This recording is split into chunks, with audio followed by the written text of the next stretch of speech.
안녕하세요. 돈되고 도움되는 꿀팁 정보를 정확하고 알기 쉽게 전달해주는 생활의 꿀팁입니다. 오늘 준비한 내용은요, 여름에 우리가 제일 많이 사용하면서도 전기료 때문에 걱정도 제일 많이 하는 에어컨 전기료 절감에 관한 꿀팁들 모아왔습니다.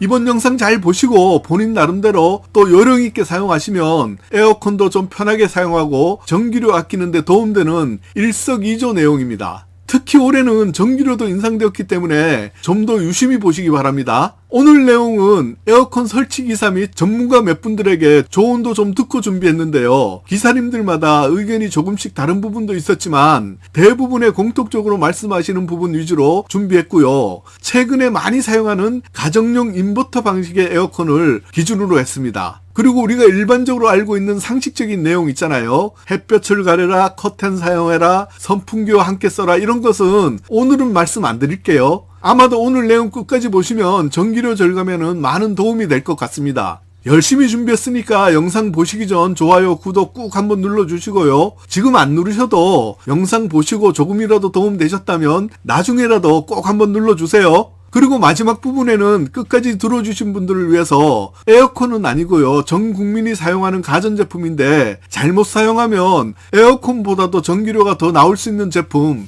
전기료 확 절감하는 정말 중요한 생활 꿀팁 정보 한 가지 더 말씀드리고 마무리하겠습니다. 자, 본론으로 바로 출발할 건데요. 여러분도 출발 준비 되셨나요? 이제 슬슬 더워지기 시작하니까 선풍기, 에어컨 청소 준비하시는 분들 있으시죠? 참 잘하시는 겁니다. 여름에 사용하시기 전에 그동안 쌓여있던 먼지나 세균을 제거해야 또 건강에도 유익하니까요. 되도록이면 에어컨 청소 전문으로 하시는 분들에게 맡겨서 하는 게 제일 좋지만 여건이 안 되시면 직접이라도 꼭 청소해서 사용하시기 바랍니다. 좀 이따가 말씀드리겠지만 청소가 전기료 절감의 중요한 요소입니다. 자, 먼저 에어컨 처음 켤 때 전기료 아끼는 방법입니다. 처음에 에어컨 온도를 낮은 온도로 설정해서 세게 틀고 몇 분 있다가 원하는 온도로 맞추면 에어컨을 끄고 온도가 다시 많이 올라가면 다시 세게 켜면 효율이 가장 좋다고 알려져 있는 방식이 옛날 방식의 정속형 에어컨이고요. 잘 들으셔야 합니다. 오늘은 최근에 많이 나오는 인버터형을 말씀드린다고 했잖아요. 인버터형은 에어컨을 처음 켤 때 본인이 원하는 온도로 맞추거나 쿨파워 또는 자동 모드로 전원을 켜면 처음에는 전력 소모량이 확 높아졌다가 급격하게 전력 소모량이 떨어져서 그 이후에는 전력 소모량이 낮게 떨어진 상태에서 거의 일정하게 유지가 된다고 합니다. 그래서 인버터형은 이렇게 작동하는 것이 전기료 폭탄을 피하는 방법입니다. 만약 이 상태로 외출을 하게 된다면 3-4시간 정도의 외출을 하고 와서 에어컨을 다시 켜야 하는 경우는 켜놓은 상태로 다녀오시는 것이 전력 소모량 면에서는 전기료가 더 적게 나옵니다.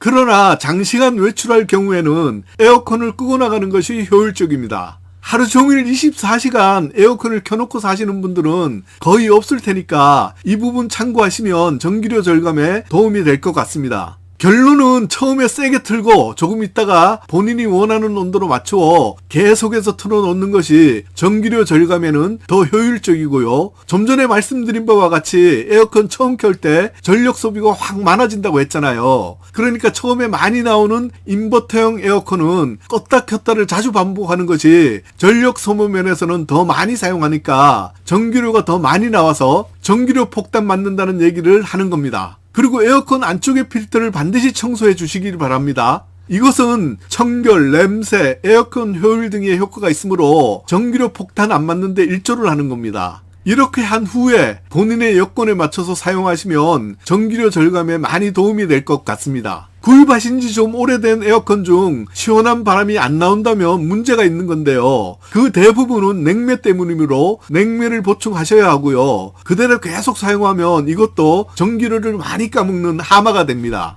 벽걸이용 같은 소형 에어컨은 본인이 원하는 온도에 맞춰서 바로 사용하시고 외출 시에도 끄고 다녀오셔도 크게 전기료에는 차이가 많이 나지 않는다고 합니다. 그러니까 벽걸이용 같은 소형 에어컨이나 이동용 에어컨 같은 경우에는 필요한 경우에 따라서 편하게 온오프 하시면 됩니다. 그러나 청소는 필수입니다. 에어컨을 끌 때는 바로 끄는 것보다는 송풍 모드나 공기청정 모드로 에어컨을 최소 10분에서 30분 정도라도 건조해주고 끄는 것이 좋은데, 성격이 급하지 않으신 분들은 1시간 정도면 완벽합니다. 이것은 냄새와 연관이 있는데요. 에어컨 안쪽에 있는 냉각기에 물방울이 맺혀서 마르지 않으면 곰팡이가 발생합니다. 그 곰팡이의 에어컨 냄새 제거와 에어컨 고장을 일으키게 하는 방법입니다. 리모컨에 자동 건조 기능이 있으면 꼭 켜두시면 좋습니다. 저번에 다른 영상에서 자동차 에어컨 냄새 제거하는 방법도 참고하세요. 그리고 제습 모드를 즐겨 사용하시는 분들에게 필요한 얘기일 것 같은데요. 제습 모드가 생각보다는 전기료 절감에는 별로 도움이 안 됩니다. 여름철 같은 경우 밖이 더 덥고 실내 온도가 낮은 경우에는 제습 모드가 오히려 전기료가 더 나올 수도 있습니다.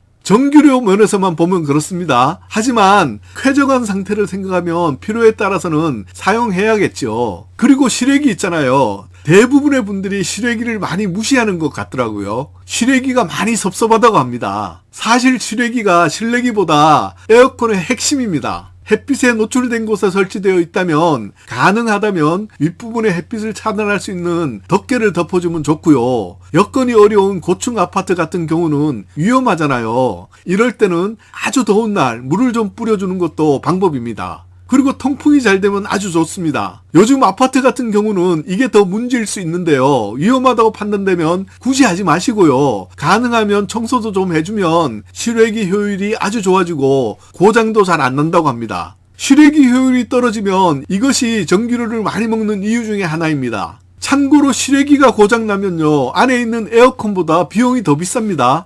그러니까 자주는 못하더라도 에어컨 사용하기 전에 청소 꼭 한번 해주세요. 그리고 하나 알아두셔야 하는 것은 인버터형 에어컨은 실외기가 항상 켜져 있어도 이건 정상입니다. 하지만 예전 방식의 정속형인 경우는 실외기가 계속 켜져 있으면 이건 문제가 되므로 확인해 보셔야 합니다. 자, 마지막으로 지금까지 들어주신 분들을 위해서 생활 꿀팁 정보 한 가지 말씀드리고 마칠게요. 이 부분도 전기료 절감에 도움이 많이 되는 내용입니다. 보온밥솥 전력 소량이 얼마나 되시는지 아시나요? 예, 150W 정도 되는데요. 이것만 보면 전기료 많이 안 먹을 것 같죠? 보온 상태로 계속 켜두면요, 어떨 때는 에어컨보다도 전기요금이 더 나와서 전기료 폭탄 될 수도 있습니다. 그래서 보온밥솥을 계속 켜놓는 것보다는 보온밥솥이나 압력밥솥으로 밥을 하고 냉장고에 필요한 만큼 얼려둔 후 드실 때마다 전자레인지에 돌려서 먹는 것이 전기료 면에서는 더 낫다고 합니다. 한번 보온밥솥으로 계속 켜놓는 거 빼고 한번 실험 한번 해보시죠. 오늘 알려드린 내용 중 오류나 추가사항, 그리고 더 많이 도움되는 정보 아시는 분들은 댓글로 정보 공유 부탁드립니다. 미리 감사 인사 드릴게요. 땡큐입니다. 오늘 생활의 꿀팁이 준비한 이야기는 여기까지입니다. 저는 다음 영상에서 더 좋은 내용으로 또 인사드릴게요. 끝까지 함께 해주셔서 감사합니다.